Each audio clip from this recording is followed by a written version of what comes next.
Ya, selamat datang di Saubilisme Podcast. Dan kali ini kita kedatangan satu pemuda Majene yang bagi kami sangat produktif dan punya visi masa depan yang jelas.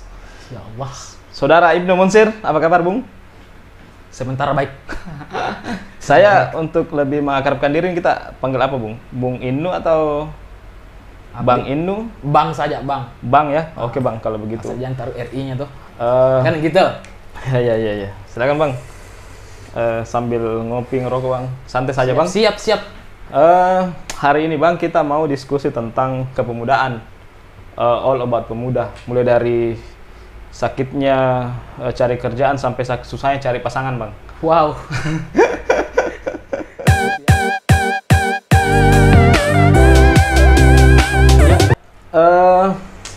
Sebenarnya, Bang, siapa yang dikatakan pemuda sebenarnya itu, Bang? Pemuda ya? Di sini jangan saya anggap sebagai yang ahli pemuda ya. Oke, ya. Saya di sini hanya hadir sebagai apa ya? Pemudi. Jangan. Ini juga saya ini kali pertama juga ini ditanya mengenai pemuda, padahal dalam perjalanannya saya kan pernah masih sampai sekarang ya. Saya masih muda sih. Wah, Tapi tidak mungkin jadi mudi. Apa tadi? siapa sebenarnya yang dikatakan pemuda? Ya kita lah. Oh, oke. Kita lah. Kita Dalam artian yang luas. Pemuda. Tapi pemuda menurut saya apa ya? Ya jangan juga bilang seperti Sohogi apa kan. Itu kan sudah dia ada di level yang lain mungkin begitu, Bang.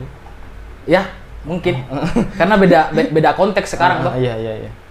Mungkin tapi kalau ada yang mau pemuda mau jadi Sohogi itu enggak apa-apa sih.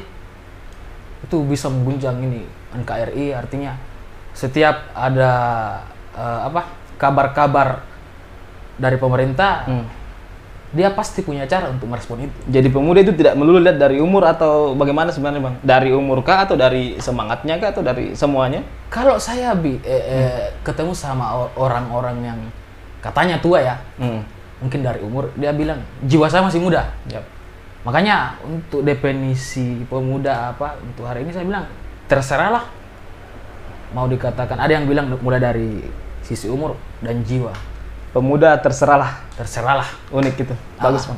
Tapi mungkin lebih menarik kalau pemuda itu lebih ke jiwa saja ya.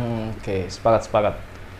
Sekarang kita sebelum mengkerucutkan ke Majene, mungkin kita dulu bahas apa sih sebenarnya problematika pemuda hari ini secara umum, Bang? Bagaimana, Bang? Problematika ya. Itu sebenarnya juga jadi penyakit saya itu. Makanya bagaimana itu, Bang? Di sini kita ini bukan sebagai objek ya, tapi yang jadi objek itu apa yang kita bicarakan. Iya, betul. Loh, yang sampai saya lagi-lagi yang sampai saya dikira menjadi sangat ahli di bidang pemuda lah. Walaupun betul begitu, Bang ya? Tidak ya? Tidak. Marif mungkin begitu. Bagaimana, Bung Marif? Begitu? Boleh lah. Wah. Saya bakar rokoknya ya. Oh, silakan. Kamera 2 mungkin mau bakar rokok juga? Santai saja. Oke. Apa tadi? Saya selalu Problematika pemuda. Sebenarnya problematikanya pemuda menurut saya kalau mau ditarik mulai dari mungkin lagi-lagi dari saya mulai saya bisa berpikir, melihat dan menganalisis itu masalahnya sama tapi konteksnya itu berbeda-beda sih. Yeah. Nah dahulu kan problematikanya maksudnya ada masalah di situ, objeknya jelas apa yang harus dihadapi tuh, misalnya prakemerdekaan, kolonial, penjajah. Jelas itu. Setelah daripada Orde Lama masuk di Orde Baru, itu dalam masa transisinya itu masih itu sebenarnya. Ini sebenarnya lawan ini siapa tuh. Nah, dan ternyata pada saat itu kalau ditilik daripada sejarah ya, itu yang dimuatkan pada klimaksnya itu 98 itu ternyata lawannya adalah ya pemerintah itu sendiri. Ya. Nah untuk sekarang ini yang menarik ini untuk sekarang apa sih sebenarnya ini menjadi problemnya pemuda mengenai konteks saat ini ya. Iya. Karena kalau mau dilihat dari sejarah sampai sekarang, ini pemuda, ini kalau mau disimbolkan ini simbol perlawanan. Pokoknya hobi mungkin ya, tapi hobi secara apalah. Sudah jadi bawaan lahir kan itu ya. Mungkin itu karena dalam kalau tidak salah kajiannya kolonialisme. Setelah daripada koloni itu setelah kolonial, selain daripada membawa cerita sejarah sampai hari ini, ada makna yang tersirat yang dituangkan saat ini, yaitu psikologinya itu pemuda seperti apa. Dan tidak bisa dipungkiri bahwa pemuda mulai dari prakemerdekaan sampai sekarang itu selalu dalam posisi melawan. Makanya jangan heran sekarang sedikit-sedikit lawan. Tapi untuk hari ini memang pemuda harus pandai menganalisis. Karena ketika orang mengetahui permasalahan atau bawaan sejarah secara psikologinya pemuda saat ini kan tidak bisa dipungkiri kan dari sejarah itu sudah menjadi simbol perlawanan. Jadi jangan sampai ada yang bisa memainkan itu. Jadi sekarang paradigma pemuda sebagai simbol perlawanan itu masih relevan atau bagaimana, Bang? Itu dia. Sebenarnya masih relevan sih. Karena kan pemuda kan sebagai agen objek lah, agen minyak tanah. Oke. LPG bisa banyak juga pemuda yang mau jadi agen LPG dan itu diapresiasi sebenarnya. Betul. Pemuda itu tidak melulu hanya bagaimana ya. Abang humoris ya. Wah. Saking tidak adanya sih saya ini masih bingung juga ini mau memetakan pemuda ini seperti apa, Bang ini. Sudah terlalu kompleks kayaknya permasalahan pemuda hari ini. Dulu kan cuma paling masalah lawan ini, lawan itu. Sekarang sudah terlalu kompleks, bahkan melawan diri sendiri juga sudah mulai jadi persoalan toh. Ya, pemuda yang pastinya dari apa yang bisa kita lihat yaitu pemuda mulai dari dulu sampai sekarang itu yang terbesit yaitu psikolognya, yaitu melawan. Nah kan Bung ini sudah malah melintang di Majene ya, artinya sudah mengenal sekali kondisi kepemudaan di Majene. Bagaimana sih sebenarnya gambaran umum kondisi pemuda Majene hari ini menurut Bang? Kondisi pemuda Majene? Saya juga tidak bagaimana ya? Malah melinting. Saya lihat sih pemuda saat ini kompleks sebenarnya. Karena sebelum saya mau tarik dulu ya, ini pemuda bentukannya ini seperti apa? Kenapa sehingga hari ini mungkin khususnya di Majene ini seperti ini adanya. Ini artinya bukan dalam artian tertentu seperti ini adanya. Kan sebenarnya pemuda kan selain sebagai simbol perlawanan, ada yang muncul kebebasan di situ. Nah, pemuda dengan pendidikan juga ini kita masuk sedikit ke pendidikan juga. Ke sistemnya yang terbangun.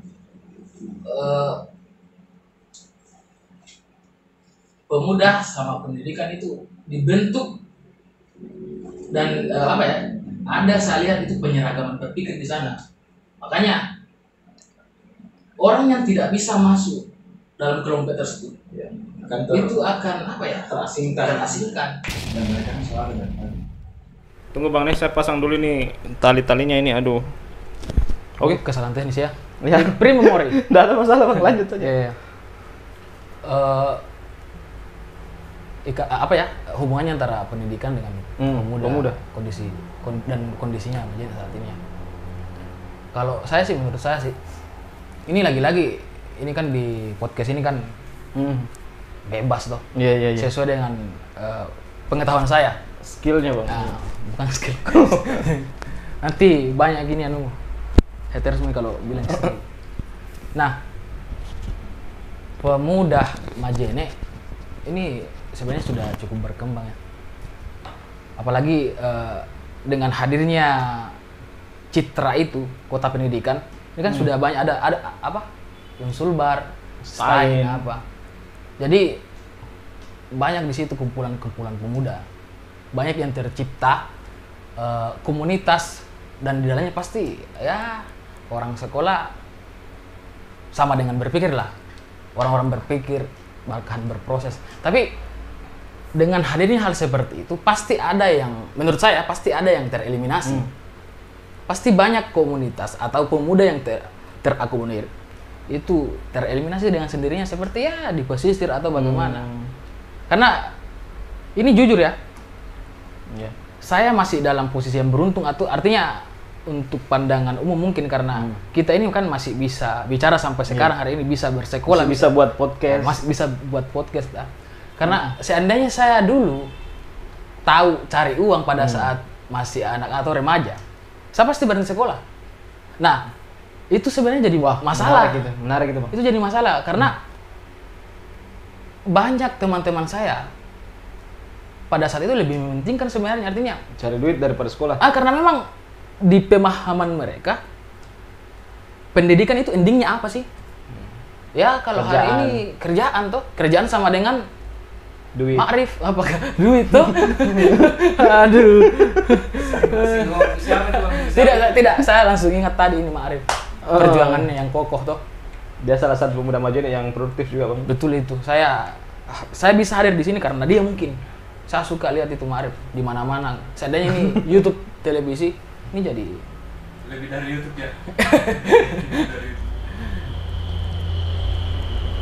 Jadi seperti itulah. Memang kita harus menyadari itu. Ada dilematis memang dia. Iya.